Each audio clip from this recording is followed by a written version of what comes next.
bạn nhôm chọp cho mùi mình đấy bẹp pon cho mùi nơi lơ system cho bay pon nắng bàn tay bờ sân chỉ không cả này thà dương clear house bên nơi tờ altana cá vitamin cho bờ trong cõi một tiết cứ dương từ uninstall app chẳng nơi p đài bờ sân chỉ không cạn đấy á anh nói việc cạn đây cầm ro bàn tay dương thơ cả bởi cặp tục môn trong bờ sân chỉ không cạn này tha dương clear khai clear storage năng hỏi bên nơi tờ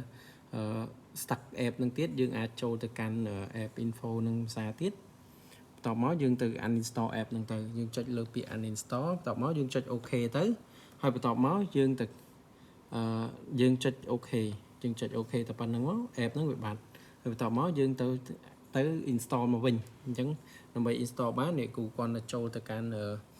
App Store របស់ Sunmi ហ្នឹងមក App Store របស់ Sunmi គូចូលទៅបន្ទាប់មកគូចុចពាក្យថា install អញ្ចឹងសូមរងចាំទៅ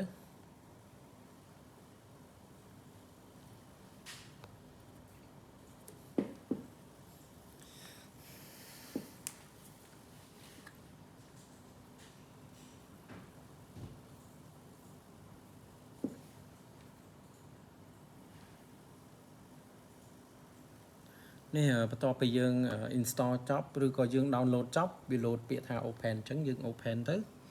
យើងទៅ login លើ system នឹងធម្មតាវិញហើយកន្លែងនេះចាំកាត់ណាចាំ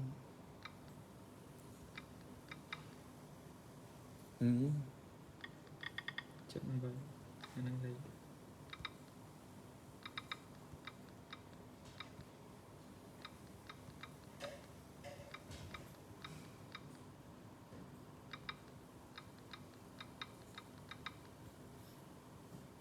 នេះបន្ទាប់ពីយើង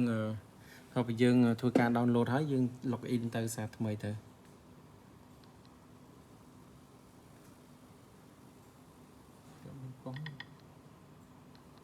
នេះបន្ទាប់ពីយើងធ្វើការ login សំទោសបន្ទាប់ពីយើងធ្វើការ download ហើយក៏យើងបើក app មកហើយយើងធ្វើការ login សារថ្មីអញ្ចឹងនៅពេលដែលយើង login សារថ្មី system នឹងវានឹងដំណើរការធម្មតាវិញហើយអញ្ចឹងបាទអញ្ចឹងតែប៉ុណ្្នឹងទេអរគុណច្រើនលោកគ្រូទាំងអស់គ្នា